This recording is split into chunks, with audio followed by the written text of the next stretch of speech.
Hi, my name is Latoya Parker, and I just wanted to do a quick video on a deal I just closed. I'm in Norfolk, Virginia, and I learned about Dean Academy through a friend. She asked if I would come with her to a workshop, and I went to that workshop, and the information that I found was amazing. And first when you go to workshops like this, you think, man, is this real? Is this true? But something was telling me that, I should really look into this. And guys, that's what I did. We ended up going to the workshop for the 3 days. Also getting a couple of little perks that came along with it. And I was excited. Now, when the class first ended, I was filled with so much information. And it is a lot of information that they give you in just 3 days. But the best part about it is that, it was information that I never knew before. And it also gave me some tools to take away to basically further that education that I received in those 3 days. And I read the book and I did everything from the book step by step. And it just basically walked you through your why. First you have to find out why you want to do this.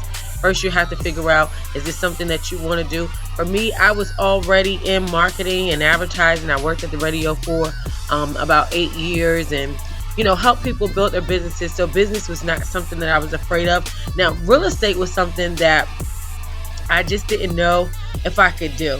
I just thought that I had to go to school for a long time to get my real estate license and different things like that.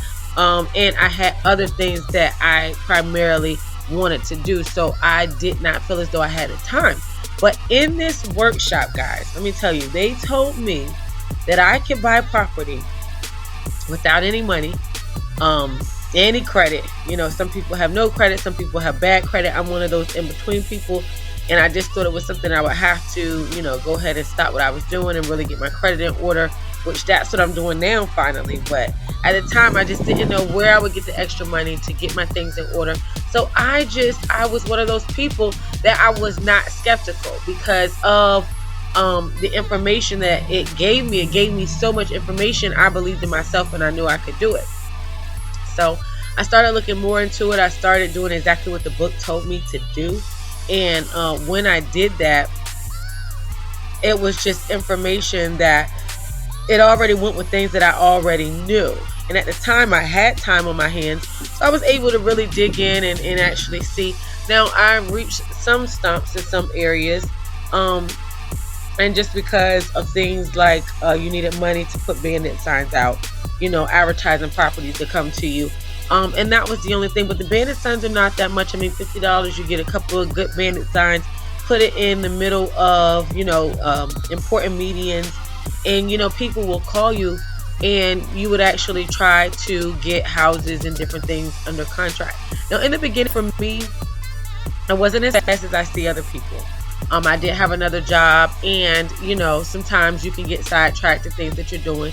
So when I had some deals that came available to me, I remember locking up one contract with a little old couple who had a few properties.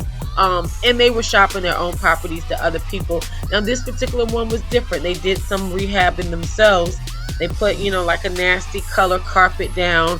The carpets, the cabinets weren't up to par as a flip that I personally thought would be great. So they were having a hard time selling. A couple of investors didn't want to spend the price that they had, but those people were locked in. The contract expired as far as me having it under contract, so that was something that it just didn't work out. I had another deal that I had got locked up under contract where it was a couple of heirs involved, and one didn't want to sign, and it was a situation with that, because when you have a property where you have heirs, meaning siblings, when someone, the property was inherited, you have other people. You're not just dealing with one individual. So you have to make sure within closing, everybody is in agreement and they sign the contract, of course, for what you want it for. So that didn't work out. But guys, I didn't get discouraged. I continue to look for properties through the prop trend system. That is the system that Dean Academy provides for you.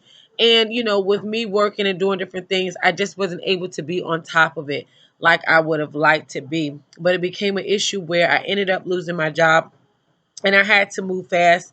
And while I was waiting on finding another job, I decided to, pay close attention more to real estate. And thank you, because a property fell in my lap, and it's this property that I just sold. It's kind of sunny out here, so the glare, but you can actually see that I'm standing on the porch right now of this property. Now, the thing with this property is that when you looked it up, and I happen to knew the guy who owned the property. When you looked it up, it said that it had, get this, 3 bedrooms, 2 baths, 1,584 square feet. That's like the dream house that Dean Academy tells you to look for. Am I right? Those are the perfect dimensions. But when you actually came here, it was not like that at all. They actually started rehabbing it themselves. They only had the foundation up, and it really was only a 2-2 with only 1,000 square feet. But guys, let me tell you something. I kind of was like, oh my God, it's going to be harder for me to sell it. But it was, the price that I had it listed for in this neighborhood with the comps that I had. It actually, I put it on the market for $67,000 just to see what would happen. A couple people called me, but then when we actually came over here and I seen the measurements, they measured it. It wasn't what I initially thought. So I did some more research, got a real estate agent to pull some comps for me, and it came out that, once they rehab this property, that an investor could make $140,000 to $145,000. So that's when I knew how much I was going to put it under contract for. I put it on the market for $55,000 just to see what I can do. And I had a lot of people call me, but I ended up selling it for $53,000. Ended up selling it for $53,000. The owner only owed $44,000 and some change on the payoff for the property. So that means I made a little over $8,000.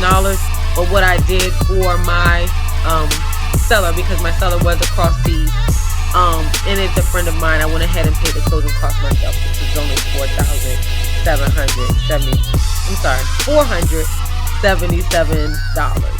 And so I ended up walking away with about a little over $7,600, which was good for my first deal.